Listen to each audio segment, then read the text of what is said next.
The snow hadn't stopped falling for 3 days. At 4:12 a.m., Ethan Cole sat alone in his freezing rental house, watching frost creep across the window while unread emails piled up on his screen. His coffee was cold, his hands were shaking. In the next room, his 6-year-old daughter burned with fever. With one trembling breath, Ethan sent the email that ended his career. He thought that was the end. 3 hours later, as snow buried the street outside, his CEO stood on his front porch uninvited, and nothing would ever be the same again.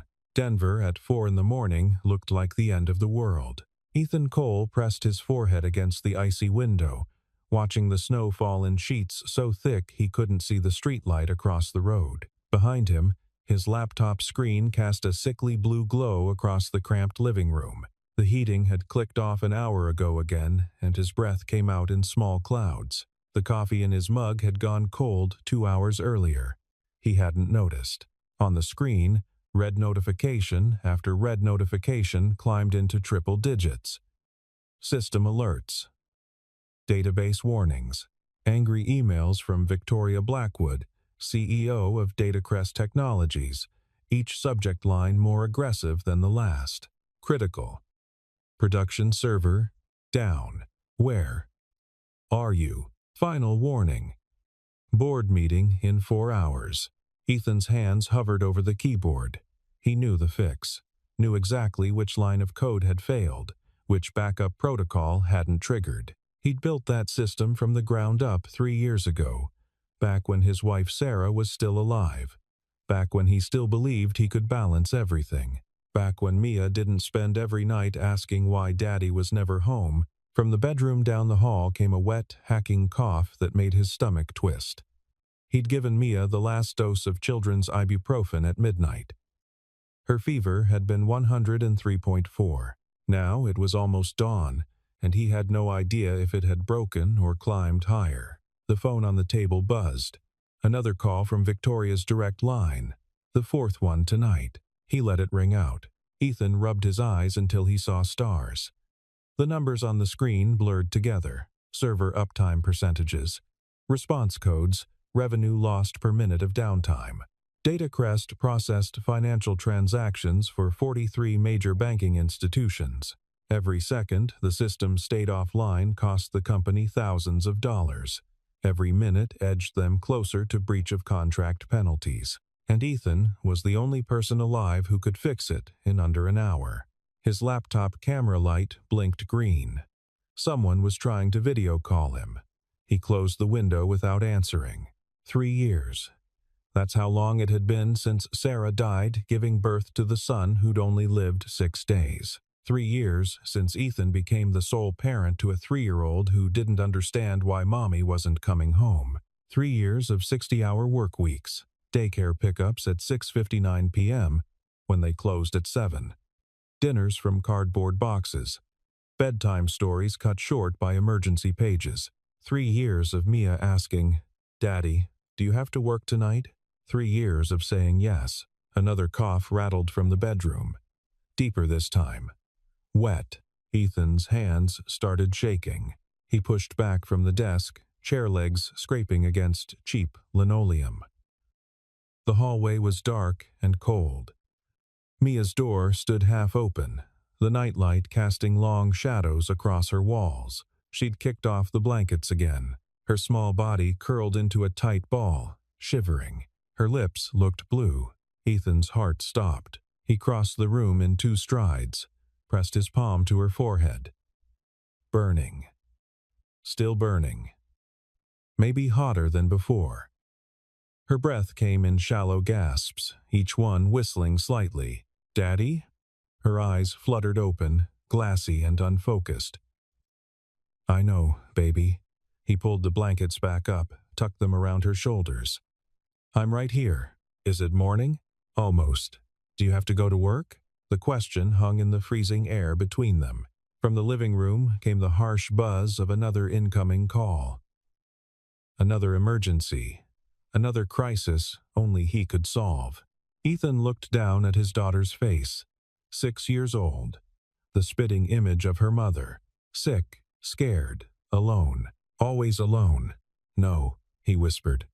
I don't. Ethan sat in the dark living room, Mia finally asleep against his shoulder, her fevered forehead pressed into the hollow of his neck. Outside, the snow had begun to taper off. But the damage was done. 2 feet of it buried the street, the sidewalk, his rusted Honda Civic. The laptop screen glowed in front of him. He'd silenced his phone an hour ago. 23 missed calls, 14 voicemails, 37 unread emails. He opened a new message. Typed 3 words into the subject line, letter of resignation. His fingers hovered over the keys. He'd rehearsed this moment 1,000 times in his head. Imagine drafting a professional 2 weeks' notice letter, full of corporate pleasantries and gratitude for opportunities received. Imagine sitting down with Victoria Blackwood in her glass-walled office, shaking hands, maintaining his dignity.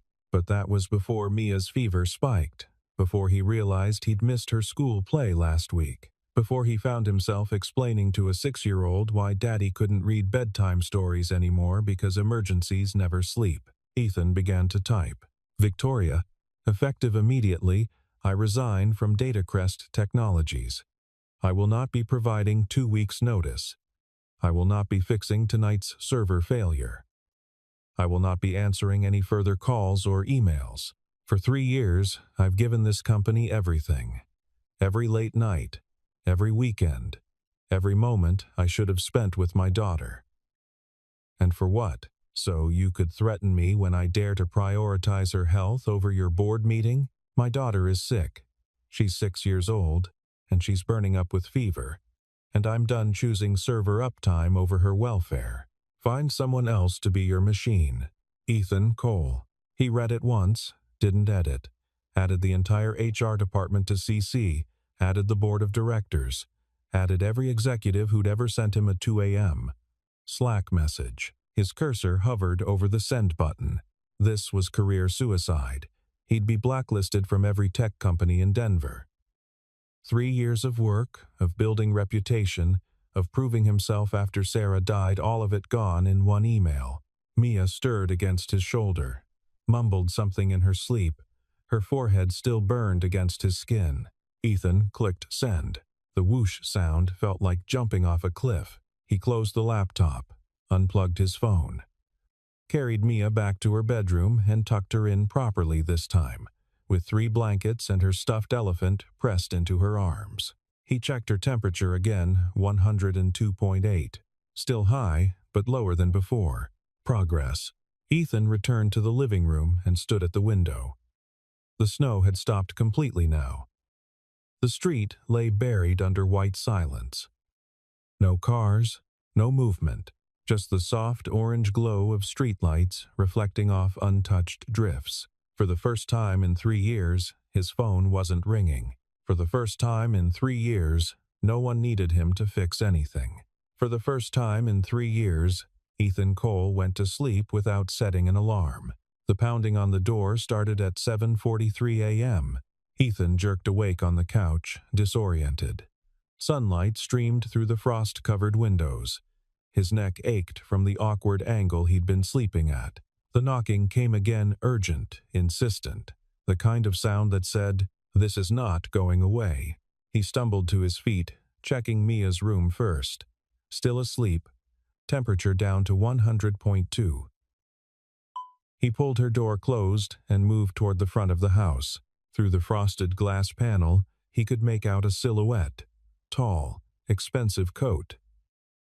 Ethan opened the door 6 inches, keeping the chain lock engaged. Victoria Blackwood stood on his porch. The CEO of Datacrest Technologies, the woman who hadn't left her office suite for anything less than board meetings and investor calls, stood on the sagging wooden porch of his rental house in southeast Denver, snow covering her $1,000 coat, her designer heels completely impractical for the 2 feet of powder she'd apparently waded through to get here. Mr. Cole. Her voice was clipped, professional, vibrating with barely controlled fury. "We need to talk." Ethan stared at her. At the snow melting off her shoulders, at the black SUV idling at the curb with a driver waiting inside. at the way her breath came out in angry clouds. "No," he said, and started to close the door. Her hand shot out, bracing against the frame. "The production server is still down. 43 banks can't process transactions. We're hemorrhaging money by the second. You're going to fix this." "No," Ethan repeated. "I'm not. This is breach of contract. I'll sue you for. Sue me." The words came out flat. "Dead. I own nothing worth taking. This house is rented. My car is 12 years old. My bank account has $1,800 in it. Go ahead. Sue me for the cost of my daughter's medical bills." Something flickered across Victoria's face. Not quite uncertainty, but close. "Mr. Cole, my daughter was burning up with fever while you sent me 14 emails demanding I fix your servers." Ethan's voice rose despite himself. "She's 6. She's 6 years old, and she's been asking me for months why I'm never home. And last night, I finally figured out the answer." Victoria's expression hardened. "Your personal circumstances don't. Get off my porch. The board meets in 2 hours. If you don't, I don't care about your board." Ethan's hands were shaking again, but not from cold this time. "I don't care about your servers. I don't care about your contracts or your revenue or your stock price. I care about my daughter, who I haven't put first in 3 years because I was too busy being your machine." Silence. Victoria Blackwood stared at him. Behind her, the SUV's engine rumbled. Snow began falling again, light flurries catching in her dark hair. Then, from inside the house, came a sound that made Ethan's blood freeze. Mia, coughing. Not the dry cough from last night, this one wet and rattling, the kind that meant fluid in the lungs, followed by a small, frightened voice. "Daddy?" Ethan turned without another word, leaving Victoria standing in the doorway as he ran toward his daughter's room. Mia sat upright in bed, her small body racked with coughs that sounded like tearing fabric. Her lips had gone pale, not the healthy pink they should be, but an ashen color that made Ethan's stomach drop. When she tried to take a breath between coughs, it came as a desperate wheeze, high-pitched and wrong. Her pajamas were soaked with sweat. The stuffed elephant lay forgotten on the floor where she'd knocked it in her struggle to breathe. Her small hands clutched at her chest like she could somehow force the air in manually. "Can't," she gasped. "Can't. Breathe." Ethan's training kicked in before panic could. 3 years ago, before Sarah died, he'd taken a pediatric first aid course at her insistence. He'd thought it was overkill at the time. Now his hands moved on autopilot, muscle memory taking over where conscious thought failed. He grabbed her inhaler from the nightstand. She'd had mild asthma since she was 4, inherited from Sarah's side of the family, and pressed it to her lips. "Deep breath, baby.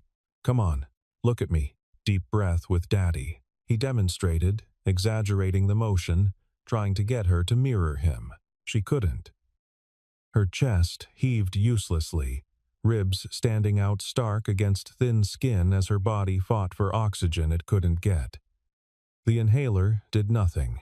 Worse than nothing, it seemed to make her panic more, her eyes going wild with the realization that the thing that always helped wasn't helping. "Mia, look at me."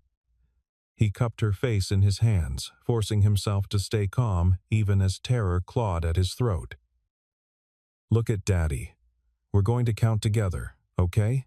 1, 2. She shook her head violently, eyes wide with panic, tears streaming down her flushed cheeks. Footsteps in the hallway, fast, purposeful, not the tentative steps of someone unsure whether to intrude. Ethan looked up to see Victoria Blackwood standing in the doorway of his daughter's bedroom, still wearing her snow-covered coat, water pooling on the cheap carpet beneath her ruined designer heels. She was staring at the scene with an expression he'd never seen on her face before in 3 years of working under her command. Uncertainty. Raw, unguarded uncertainty. The Ice Queen of Datacrest Technologies, who'd once dressed down a Fortune 500 CEO in front of his own board, looked lost standing in a 6-year-old's bedroom watching a little girl fight for air. "She needs a hospital." Victoria said quietly, her voice stripped of its usual corporate steel. Right now. Not in 10 minutes. Now. Roads aren't plowed, Ethan shot back, trying the inhaler again. Still nothing.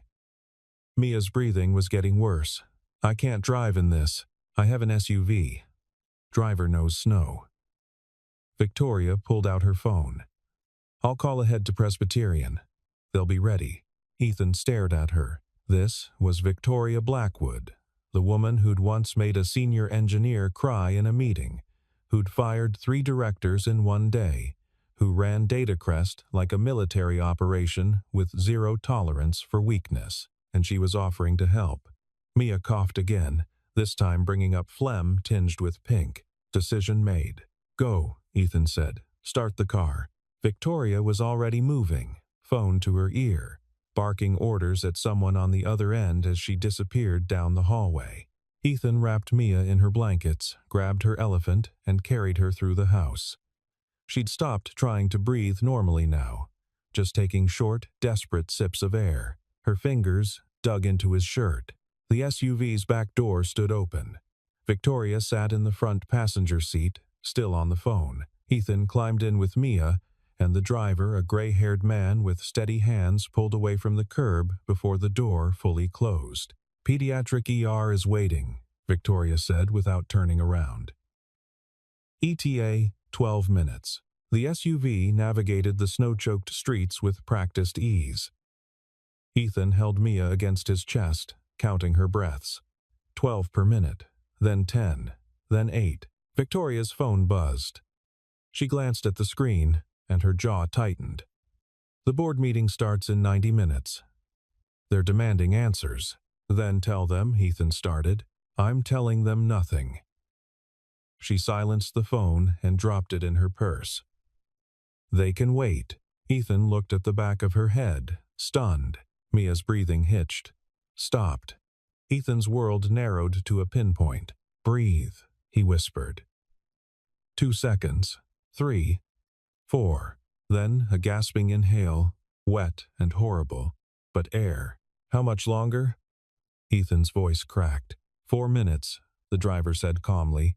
Traffic's clear on Spear. Victoria turned in her seat to look at Mia for the first time. Her expression was impossible to read. She looks like you, she said quietly. She looks like her mother. Something passed across Victoria's face, recognition, maybe, or regret. The hospital appeared through the falling snow. The driver pulled directly up to the ER entrance, where 2 nurses and a doctor already waited with a gurney. Ethan carried Mia out, handed her to the doctor, watched them disappear through automatic doors, and then he stood there in the snow, shaking, unable to move. Victoria Blackwood stood beside him. Come inside, she said. You're freezing. For the first time since Sarah died, Ethan let someone else take charge. The diagnosis came 40 minutes later. Bilateral, aspiration, pneumonia. Fluid in both lungs. Oxygen saturation at 82% when normal should be 95 or above. The doctor, a woman in her 50s with kind eyes and no-nonsense hands, explained that Mia had likely inhaled mucus or vomit while sleeping, which triggered the infection. They were admitting her immediately to the pediatric intensive care unit. She'll need IV antibiotics for at least 3 days, the doctor said, making notes on a tablet. Respiratory therapy every 4 hours. We'll keep her on supplemental oxygen until her levels stabilize. The good news is we caught it early enough.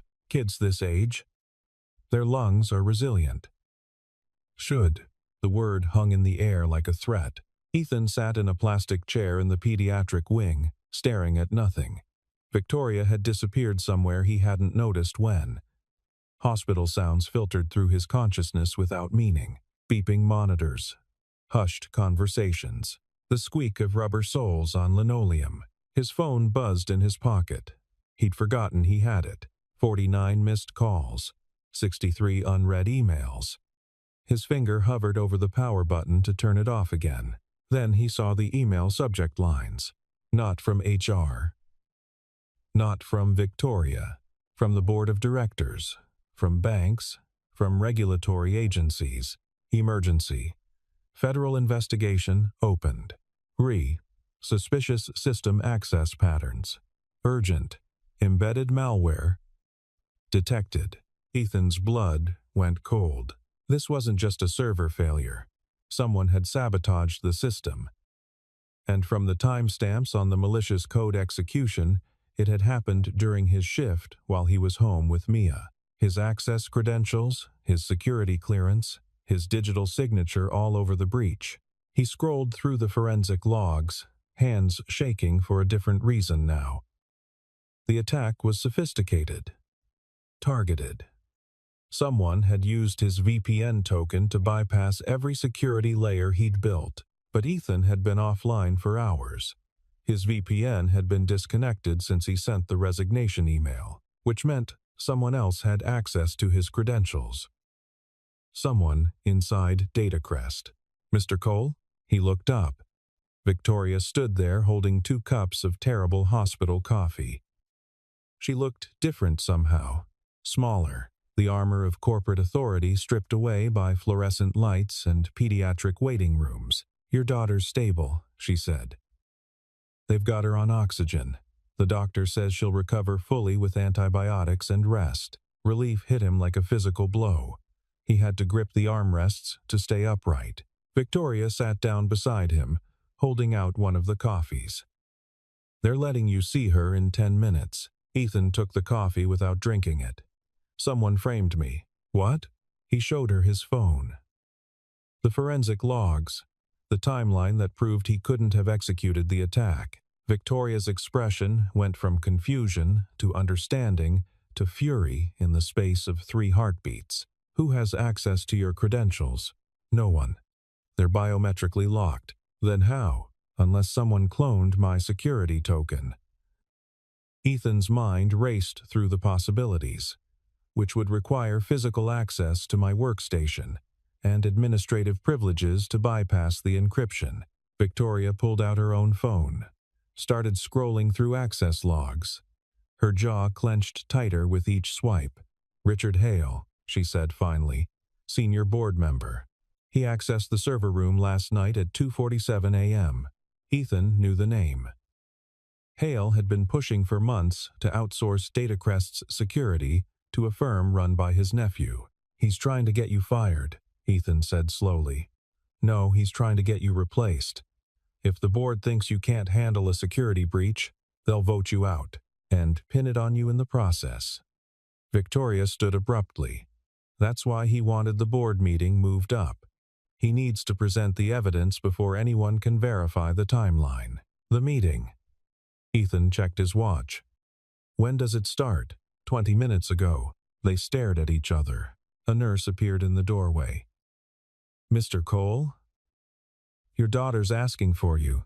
Ethan looked at Victoria, at the phone in her hand showing the board meeting agenda, at the security logs that could clear his name and expose Hale's conspiracy.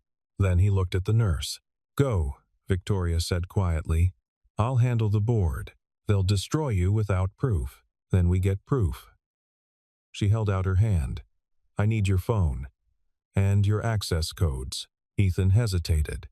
3 hours ago, he'd quit, burned every bridge, sworn to never prioritize Datacrest over his daughter again. But Victoria Blackwood had driven through a blizzard to help him, had canceled her board meeting to get Mia to a hospital, had sat in a waiting room drinking terrible coffee instead of saving her company. He handed her the phone. 15 minutes, he said. "That's how long it'll take you to pull the server transaction logs and prove the timeline. But you'll need to do it from my workstation, and you'll need my biometric authentication to access the encrypted backup." Victoria's eyes narrowed. "You're not seriously suggesting—" "I'm suggesting you bring my daughter's iPad," Ethan said, "and a good webcam. I can authenticate remotely from her hospital room." A slow smile spread across Victoria's face, the first genuine smile he'd ever seen from her. "Mr. Cole," she said, "I'm beginning to understand why I couldn't replace you." Mia looked tiny in the hospital bed, oxygen tube taped across her face, IV trailing from her small hand. But her eyes were clear when Ethan walked in, and she smiled. "Hey, baby, Daddy." Her voice came out raspy but strong. "The doctor says I get ice cream, as much as you want." He sat on the edge of the bed, careful not to jostle any wires. "How do you feel?" "Tired. But not scary tired anymore." Ethan's throat tightened. "I'm sorry I let it get that bad. It's okay." She reached for his hand.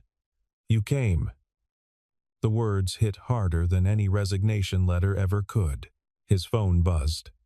Text from Victoria. "At your workstation. Ready when you are." Ethan looked at his daughter. "Mia, I need to do something on the computer for a few minutes.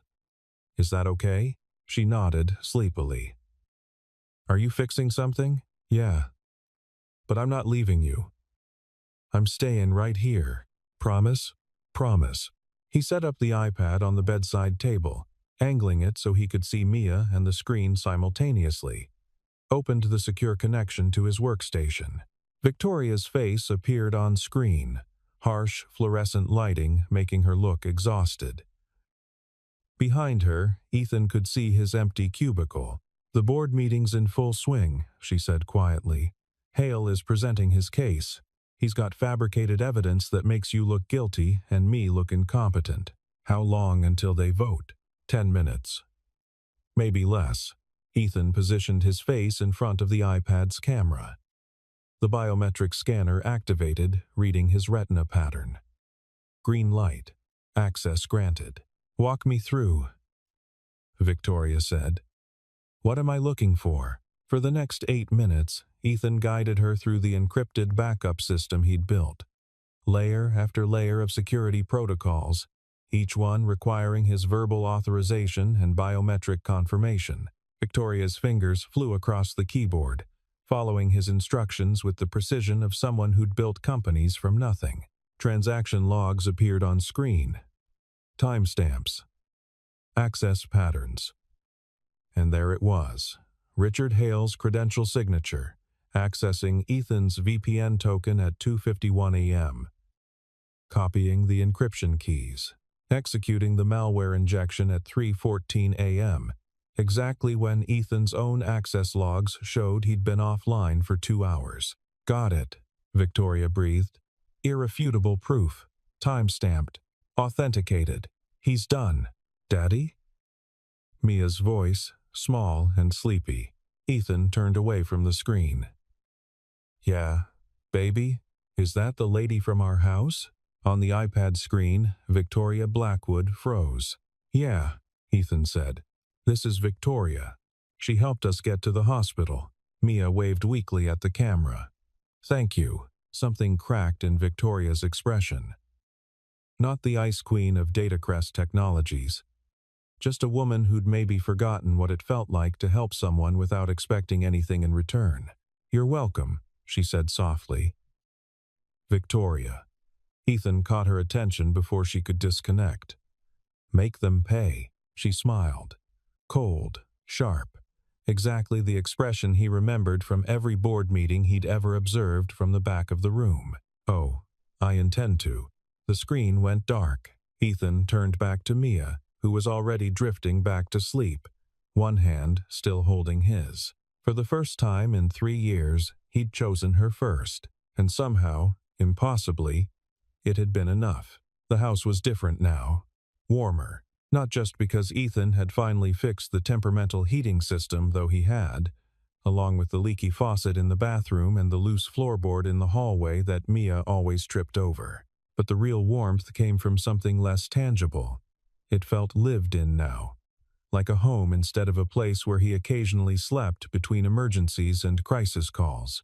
The cramped living room that had once been dominated by his work laptop and scattered cables now had a reading nook in the corner, a comfortable chair, a floor lamp, shelves full of picture books that actually got read at reasonable hours, not rushed through at midnight when Mia was already half asleep. Mia sat at the kitchen table, tongue stuck out in concentration as she colored a picture of a snowman.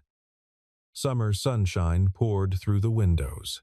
The fever, the pneumonia, The terrifying night in the hospital, all of it felt like something from a different life. Ethan's laptop sat open on the counter, but for once, he wasn't staring at it. He was making pancakes. Real ones, from scratch, with chocolate chips arranged to look like smiley faces. His phone buzzed. Text from Victoria. Status update? Ethan smiled and typed back. Systems stable. No issues overnight. 3 dots appeared. Disappeared. Appeared again. Good. See you at the office Monday? After I drop Mia at camp. 9:30. Perfect. Oh, Hale's sentencing is Tuesday. Thought you'd want to know. Ethan had almost forgotten. Richard Hale, former board member, convicted of corporate sabotage and attempted fraud. The trial had been quick once the evidence went public. 15 years in federal prison. I'll be there. He set the phone down and flipped the pancakes. Daddy, is Victoria coming over again? Mia asked without looking up from her coloring. Probably not this weekend. Why? I like her. She's funny. Ethan smiled.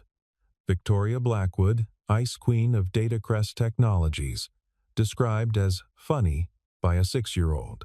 The same Victoria who'd restructured his entire employment contract after the board meeting, making him director of security with flexible hours, remote work privileges, and a mandate to build a proper team so he'd never have to be the single point of failure again. The same woman who'd personally fired 3 managers who'd been sending their teams non-emergency emails after 7 p.m., with a company-wide memo about work-life balance that had gone viral in the tech industry.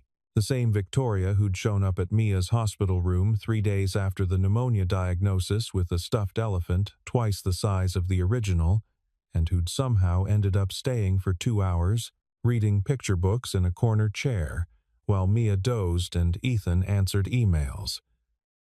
Who'd brought coffee, real coffee, not the hospital cafeteria sludge. Who'd sat there in her business suit looking completely out of place among the colorful murals and beeping monitors. And who'd read Where the Wild Things Are, with the same intensity she brought to quarterly earnings calls. The same Victoria who now texted him every Friday evening to confirm he was actually leaving work at 5 like he was supposed to. She is funny, Ethan agreed. In her own way. I drew her a picture. Mia held up her artwork. It's all of us. Ethan looked at the drawing. 3 stick figures standing in front of a house. A man, a girl, and a woman with long dark hair. Above them, Mia had written in careful block letters, "Family." His throat tightened. "It's perfect," he said quietly. Outside the window, summer sunshine blazed across a Denver neighborhood, slowly coming back to life after the long winter. The snow was gone, melted away weeks ago. The cold had broken. The streets were alive again with movement and color. Somewhere in the distance, Ethan could hear kids playing in a sprinkler, their laughter carrying through the warm air. A dog barked. An ice cream truck's tinny music drifted past. The world had kept turning. It always did. But for the first time since Sarah died, Ethan felt like he was turning with it instead of being dragged behind. He plated the pancakes, 3 for Mia, 2 for himself, the chocolate chips arranged into exaggerated smiley faces, and sat down across from his daughter at the small kitchen table that had once been buried under work documents and now held nothing but a vase of fresh flowers. Victoria had brought last week. "You know what?" he said. "What?" "I'm not going anywhere today." "What do you want to do?" Mia's face lit up like she'd been given the world. Like every Christmas morning and birthday wish rolled into one moment. "Really? The whole day?" "The whole day. No phone. No laptop. No emergencies." She launched herself at him. Pancakes forgotten, throwing her arms around his neck with the fierce intensity only 6-year-olds can manage. "Can we go to the park? And get ice cream? And maybe see if the library has that new book about the dragon?" "All of it," Ethan promised. "Every single thing." And maybe, in a way, she had. Because 3 days of snow and 1 desperate email had taught Ethan Cole something he'd forgotten in the years since Sarah died. Sometimes the bravest thing you can do isn't fixing the crisis. Sometimes it's letting it break and choosing to be exactly where you're needed most.